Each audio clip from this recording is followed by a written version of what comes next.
என் நெஞ்சில் குடியிருக்கும்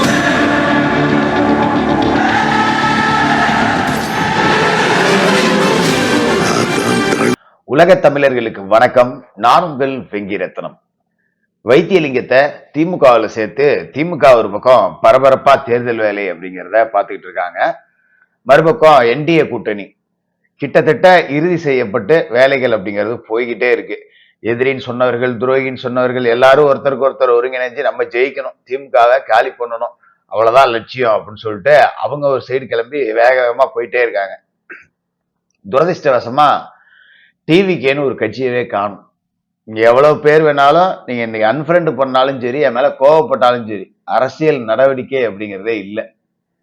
சிபிஐக்கு விஜய் அவர்கள் விசாரணைக்கு போயிட்டு வந்தாரு. வழக்கம் போல நம்ம மீடியாக்கள் இஷ்டத்துக்கு கதை சொன்னாங்க. இப்ப விஜய் அவர்கள் போட்டியிலிருந்தே விலக போறார் அப்படின்லாம் பேசிட்டு இருக்காங்க. பட் அதெல்லாம் ஆதாரமற்ற கருத்துக்கள் அப்படிங்கிறதால நம்ம அதுக்குள்ளெல்லாம் போகல. அரசியல் செயல்பாடே இல்லை, சுத்தமா இல்லை. எனக்கு தெரிஞ்சு ஒரு 5-6 பொதுக்கூட்டம் நடந்துச்சு, அவ்வளவுதான். இதை தாண்டி எந்த அரசியல் செயல்பாடு எதுவுமே செய்யாம தூங்கிக்கிட்டு இருக்காங்க. சமூக வலைதளத்துல இந்த கருத்து கணிப்புகள், ஓட்டெடுப்புகள், ஃபேஸ்புக்ல நான் வந்து ஒரு கருத்து கணிப்பு நடத்துறேன், இப்படியே ஓடிக்கிட்டு இருந்தாலாம் வேலைக்கே ஆகாது. அதை எப்போ புரிஞ்சுக்க போறாங்க அப்படிங்கிறது தெரியல. இதை சார்ந்து நம்ம கடைசியா பேசுவோம். அதுக்கு முன்னாடி இந்த வைத்தியலிங்கம் இணைப்பு திமுகவுக்கு சாதகமா தூக்கிட்டோண்டா வைத்தியலிங்கத்தை அப்படின்னு சொல்லிட்டு கை தட்டிக்கிட்டு இருக்க. எதுக்குடா நான் சரிப்பட்டு வரமாட்டேன் சொல்லுங்கடா, முன்னாடியாவது எதுக்கு சரிப்பட்டு வரமாட்டேன்னு சொல்லிட்டு அடிப்பாங்க, இப்ப சொல்லாமலே அடிக்கிறீங்களேடா அப்படின்னு அரசியல் அனாதையாகி நடுத்தெருவில் நிற்கிறார் ஓ பன்னீர்செல்வம். இந்த பக்கம் பாத்தீங்கன்னா வைத்தியலிங்கமும் மனோஜ் பாண்டியனும் தான். நீங்க அந்த அதிமுக பொதுக்குழுல ஓபிஎஸ் அப்படியே உட்கார்ந்துருப்பாரு, என்னடா இது இந்த அடி அடிக்கிறானோ அப்படின்னு ரோசப்பட்டு அப்படியே நெஞ்ச விடாச்சிட்டு வைத்தியலிங்கம் தான் எந்திரிச்சு வருவாரு. ஆனா வாங்கண்ணே போலாம் அப்படின்னு சொல்லிட்டு கூட்டு வந்து நடுத்தருவில் விட்டுட்டு இவங்க எல்லாம் திமுகவுக்கு போயிட்டாங்க.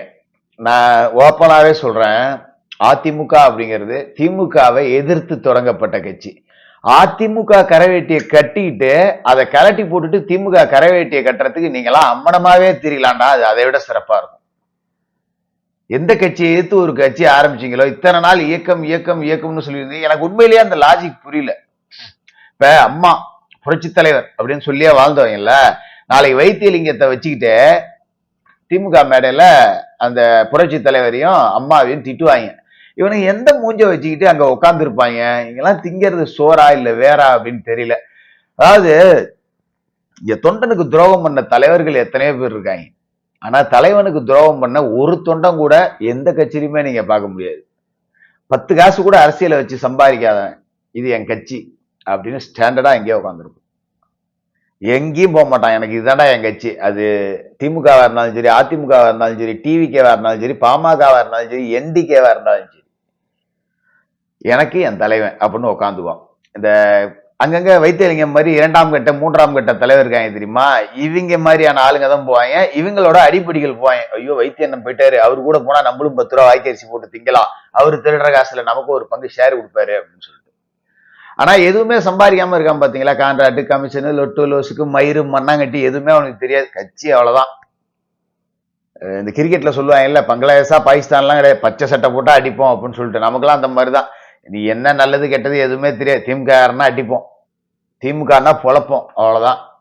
இதை தாண்டி எல்லாம் நம்ம கிட்ட ஒண்ணுமே கிடையாது. ஆனா இவங்க அங்கேயே போய் சேர்றாங்க அப்படிங்கிறது சத்தியமா புரியல. நேத்தெல்லாம் எனக்குலாம் கொஞ்சம் உடல்நிலை சரியில்லை, இல்லாட்டி போட்டு நேத்தே போட்டு பொழந்து விட்டுருக்கணும் இதெல்லாம். ரெண்டாவது வைத்தியலிங்கத்தை பத்தி இதுல கொஞ்சம் நாம பர்சனலா பார்க்கணும். அதிமுகவை பிடித்த டெல்டா பீடை ஒளிந்தது, அதிமுகவிற்கு ஜென்ம சனி ஒளிந்தது, 7.5 சனி ஒளிந்தது இப்படின்னு தான் அதிமுகவில் எல்லாரும் பட்டாசு வெடிச்சு கொண்டாடிட்டு இருக்காங்க. என்னடா ஒருத்தன் தலைவர், ஒரு மாவட்ட செயலாளர், ஒரு முக்கியமான 4 5 இருந்தவர் ஒரு விலைக்கு போனா பின்னடைவுன்னு நினைப்பாங்க அப்படின்னு பாத்தீங்கன்னா, அப்பாப்பா இதுக்கு மேல நாங்க டெல்டாவில் ஜெயிச்சிருவோம், வீட ஒளிஞ்சிருச்சுரா அப்படின்னு ஜாலியா இருக்காங்க. என்ன கதை அப்படின்னு பார்த்தா, நம்மளும் அந்த ஏரியாக்காரங்கிறதால டீட்டெயிலாவே நமக்கு தெரியும். வைத்தியலிங்கம் ஒரு குறுநில மன்னரா, அதிமுகவில் குறுநில மன்னர்கள் அப்படிங்கிற கான்செப்டே இல்லை, ஆனா வைத்தியலிங்கம் ஒரு குறுநில மன்னரா இருந்தார். நீங்க திருச்சி, தஞ்சாவூர், அரியலூர், பெரம்பலூர், புதுக்கோட்டை இந்த மாவட்டத்துல எல்லாத்துலயுமே இவர் சொல்ற ஆளுங்களுக்கு தான் சீட்டு. இல்ல விஜயபாஸ்கர் மட்டும் விதிவிலக்கு, அவர் ஆஸ் யூஷுவல் சீட்டு வாங்கிடுவார். மீது எல்லாத்துக்குமே வைத்தியலிங்கம் சொல்ற ஆளுங்களுக்கு தான் சீட்டு. இவங்களை எல்லாத்தையும் காலி பண்ணி விடுறதும் வைத்தியலிங்கம் தான். உதாரணத்துக்கு ஒரு விவரம் சொல்றேன். அரியலூர் முன்னாள் அரசு தலைமை கொறடா திரு தாமரை எஸ் ராஜேந்திரன் அவர்கள் தொகுதி முழுக்க நல்ல பேர் உள்ள ஒரு மனுஷன். ரொம்ப ஒரு கிளை செயலாளர்ல இருந்து தாமரக்குளம் அப்படிங்கிற ஒரு சின்ன கிராமம். அந்த கிராமத்துல அப்பவே திமுக எம்எல்ஏ ஆறுமுகம் அப்படின்னு ஒருத்தர் இருந்தார். எம்ஜிஆர் பீரியட்லயே அவர் எம்எல்ஏ. அவரை எதிர்த்து அதே கிராமத்துல அதிமுக கிளை செயலாளராக இருந்து அடிப்பட்டு திமுக காரன்ட்டு அடிப்பட்டு உதப்பட்டு அசிங்கப்பட்டு வறுமையில கட்சியை வளர்த்து வேற லெவல்ல கொண்டு போனவர். வைத்தியலிங்கம் ஆதரவாளராக இருந்து வைத்தியலிங்கம் சீட் வாங்கி கொடுத்தாரு. இவர் தொகுதியில செய்யாத பணிகளே இல்லை அப்படிங்கிற அளவுக்கு அரியலூரை ஒரு சிறந்த தொகுதியா மாத்தி காட்டினார் அப்படிங்கிறத மறுக்கவே முடியாது. ஒரு 40 கிலோமீட்டர் தஞ்சாவூர். இங்க 40 கிலோமீட்டருக்குள்ள இருக்கக்கூடிய இடத்துல மெடிக்கல் காலேஜே கிடைக்காது. ஆனா எப்படியோ போய் இபிஎஸ் கிட்ட பேசி மண்டி எப்படியோ கசக்கி உட்காந்து எங்க ஊருக்கு வேணும், நீங்க செஞ்சு கொடுக்கணும் தலைவரேன்னு ஒரு பெரிய மெடிக்கல் காலேஜை அரியலூருக்கு வாங்கிட்டு வந்து விட்டுட்டாரு. அந்த ஏரியாவிலேயே மருத்துவக் கல்லூரி நாயகர் அப்படின்னு அவர் சொல்லுவாங்க. தொகுதி முழுக்க அவ்வளோ நல்ல பேர். இந்த கொரோனா காலகட்டத்திலாம் பார்த்தீங்கன்னா அத்தனை வீட்டுக்கும் காய்கறி அரிசி பருப்பு திமுககாரன் அண்ணா திமுககாரன் அந்த இதெல்லாம் கிடையாது. எல்லாம் என் மாவட்டத்துக்காரன் இதான் எல்லா வீட்டுக்கும் கொண்டு போய் காய்கறியை சேரு. எல்லாம் கொரோனாவை பார்த்து பயந்துட்டு உட்காந்துருந்தப்ப இவர் இறங்கி எல்லா இடத்துக்கும் வேலை செஞ்சாரு. இங்க வைத்தியலிங்கத்துக்கு என்ன காண்டு அப்படின்னா, என்னடா நம்ம பார்த்து சீட்டு கொடுத்தோம் எங்கேயோ போயிட்டாங்க ஆளு, பயங்கர கிரேஸ். இனிமே இவங்களை வளர விடக்கூடாது அப்படின்னு சொல்லிட்டு இவரை காலி பண்ணி விட்டதே வைத்தியலிங்கம் தான். வெறும் 2800 ஓட்டுல தோக்குறாரு.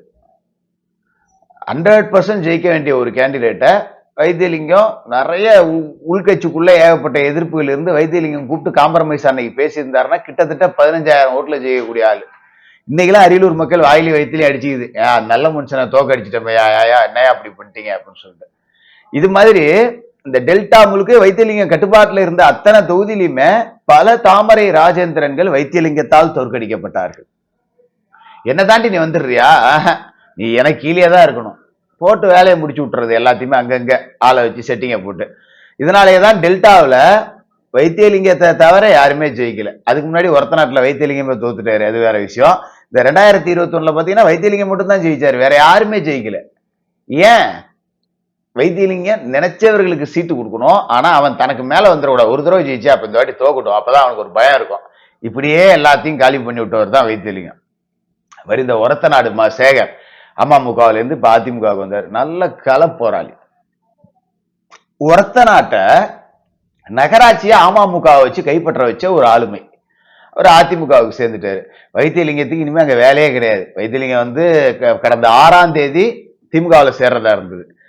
அப்புறம் எஸ்பி வேலுமணி அவர்கள் மூலமா சில பேச்சுவார்த்தைகள்லாம் நடத்தி இவர் தான் வந்து சிவனேன்லாம் உட்கார மாட்டார்ல, எனக்கு 10 சீட்டு, யாருக்கு இவர் சொல்ற ஆளுங்களுக்கு 10 சீட்டா, மாவட்ட கண்ட்ரோல் வேணுமா, அப்பெல்லாம் நீ ஒண்ணு வந்து கிளிக்க வேணாம், வெளில போட்டுட்டாரு எடப்பாடி. இப்ப வேற வழி இல்லையா, அப்புறம் கல்ட கராய்க்கெல்லாம் எங்க போய் சேரும், சொச்சம் மிச்சமும் மிச்ச சொச்சமும் ஒண்ணு சேரட்டும்னு எல்லாம் திமுகவில் போய் சேர்ந்துருச்சு. இப்ப ஓபிஎஸ் அனாதையா நடுத்தரில் நிக்கிறாரு. இதுல குன்னம் ராமச்சந்திரன், ஆர்டி ராமச்சந்திரன் எனக்கு தெரிஞ்சு ஒரு நல்ல அதிமுக யாரு, ஒரு நல்ல மனிதர் தான். அவரெல்லாம் இவர் கூட போனாரு அப்படின்னா அதை எப்படி எடுத்துக்கிறது அப்படின்னே தெரியல. வெள்ளமண்டி நடராஜன் இதெல்லாம் பாவம், எங்கேயோ வெள்ளமண்டியில கணக்கு எழுதிட்டு இருந்த கூட்டு வந்து சீட்டு கொடுத்து ஜெயிக்க வச்சு அமைச்சராக்கி அழகு பார்த்தா இது இன்னைக்கு திமுகவுக்கு போகுதான்.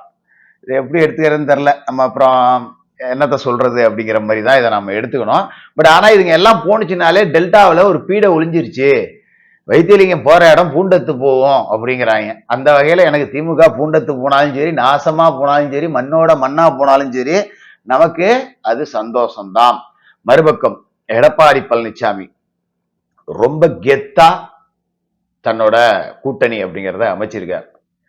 பிஜேபி என்டிஏ கூட்டணிக்கு தமிழ்நாட்டு தலைவர் திரு எடப்பாடி பழனிசாமி அவர்கள் தான். டிடிவி தினகரன் ஏகப்பட்ட அந்த அரசியல்ல நிரந்தர எதிரி, நண்பன், திட்டின வார்த்தை இதெல்லாம் மறந்துரும் போகணும், அதெல்லாம் வந்து ஏத்துக்கிட்டு தான் ஆகணும். அப்படிலாம் கிடையாது, அப்படிலாம் இருக்கவே முடியாது.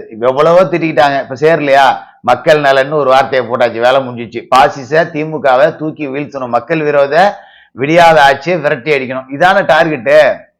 ஒருத்தர் முறைச்சிட்டுனா மறுபடியும் திமுக தான் ஜெயிப்பாங்க. இப்ப இவங்க சேர்ந்துட்டாங்கன்னா வாயிலையும் வயிற்றுலையும் அடிச்சுக்கிட்டு அறிவாலயத்துல ஒப்பாரி வச்சுக்கிட்டு இருக்காங்க. ஐயோ அம்மா ஐயோ அம்மா ஐயோ அம்மான்னு கத்திக்கிட்டு இருக்காங்க. நேற்று பியூஷ் கோயல் இங்க வந்தாரு, இந்த கூட்டணி பெருசா பேசப்படக்கூடாது அப்படிங்கிறதுக்காக தான் நேத்து திடீர்னு வைத்தியலிங்கத்தை வர சொல்லி ஜாயின் பண்ணி இந்த மேட்டரை ஹைட் பண்ணலாம்னு நினைச்சாங்க. பட் முடியல. இதுதான் நேத்து நடந்த விஷயம். வைத்தியலிங்கத்தோட அந்த சேர்ப்பு அப்படிங்கிறது பெருசா ஒன்றும் நடக்க போறது இல்லை. இப்ப நம்ம டிவிகே விஷயத்துக்கு வருவோம். தனித்து நின்று விஜய் சாதிப்பாரா அப்படின்னு கேட்டா, டு பி பிராங்க் இன்னைக்கு பேசிடுறேன். என்ன சங்கின்னு வச்சுக்கோங்க, அதிமுக ஆரன்னு வச்சுங்க. என்னோட கருத்து கணிப்பு, இப்ப கருத்து கணிப்புலாம் கிடையாது, பர்சனல் ஒப்பீனியன். 12% விஜய் தாண்ட மாட்டார்.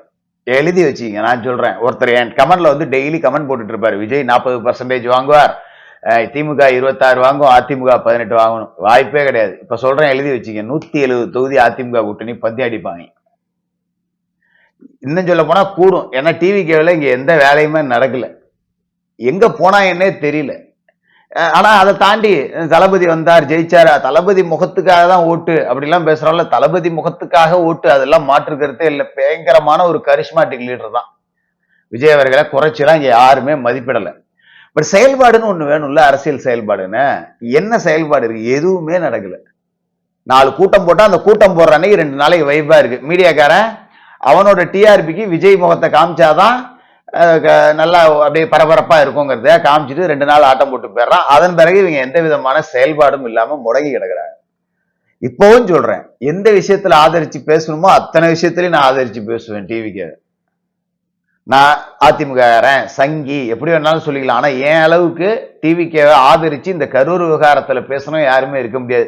நான் வியூஸுக்காக பேசுறேன்னு நீங்க நினைச்சுக்கிட்டாலும் அதை பத்தி எனக்கு கவலை இல்லை. நான் வியூஸுக்காக பேசுற மாதிரி இருந்தா இப்ப இப்படி பேச மாட்டேன். அன்ஃபாலோ பண்ணிட்டு போயிடுவாங்களே, நம்ம இப்படி போய் பேசுறதா, நம்ம விஜய் வாழ்க என்ன பேசிட்டு போவோம் அப்படியே சொல்லிட்டு போயிட்டே இருந்திருப்பேன். பட் எந்த செயல்பாடுமே இல்லாம இப்படி முடங்கி கிடந்தா இது என்ன பார்ட் டைமா? அரசியல்ங்கிறது வருஷம் 365 நாளும் பண்ணணும், 24x7 பண்ணணும். இப்ப 2 நாள் சிபிஐக்கு விஜய் அவர்கள் விசாரணைக்கு போல அப்படின்னா அந்த செய்தி கூட வந்திருக்காது. அதோட அப்படியே முடிஞ்சு போயிருக்கும். அவன் எலெக்ஷனுக்கு போட்டியை தொடங்கி போயிட்டே இருக்கான். கிளை கழகத்துல பூந்து வேலை பார்த்துக்கிட்டு இருக்கான். தேர்தல் வேலை ஸ்டார்ட் ஆயிடுச்சு. நேரடி பிரச்சாரம் அப்படிங்கிறது இன்ன வரைக்கும் ஆரம்பிக்கல. மத்தபடி தலைவர்கள் பிரச்சாரம் நடந்து முடிஞ்சிருச்சு. எடப்பாடி ஒரு சைடு ஃபுல்லா 200 தொகுதி அடிச்சு நொறுக்கிட்டு அவர் பாட்டுக்கா போயிட்டு இருக்காரு. இனிமே அடுத்தடுத்து வந்துகிட்டே இருப்பாங்க. கீழ்மட்டத்துல கட்சியினர் பிரச்சாரத்தை ஆரம்பிச்சுட்டாங்க. ஆனா இன்ன வரைக்கும் எந்த விதமான நடவடிக்கைகளுமே எடுக்காம இந்த தேர்தல் அறிக்கை குழு, பிரச்சார குழு அப்படின்னு ஒண்ணு அமைச்சு ஒரு பேர் வந்துச்சு, அவ்வளவுதான். அதோட செயல்பாடுகள் என்ன? எதுவுமே வரல. அரசியல்ல தப்போ சரியோ அப்டேட்லயே இருக்கணும், லைம் லைட்லயே இருக்கணும். அதெல்லாம் இல்ல, நான் 10 நாளைக்கு ஒரு தடவை வருவேன், 2 நாள் ஃபார்மா இருப்பேன், அதுக்கப்புறம் வரமாட்டேன், இன்னும் 1 மாசம் கழிச்சு வருவேன் அப்படின்னா பார்ட் டைம் அரசியலுங்கிறது பலிக்காது. அந்த 12ஓடயே நின்றுடும். பயங்கரமான அரசியல் வேகம் எடுக்கணும். எனக்கு என்னமோ செங்கோட்டையன் மாதிரி ஆட்கள் டிவிகேல போன உடனே டிஎம்கே வந்து டிவிகே வந்து ஸ்பீடு எடுக்கும் அப்படின்னு நினைச்சேன்.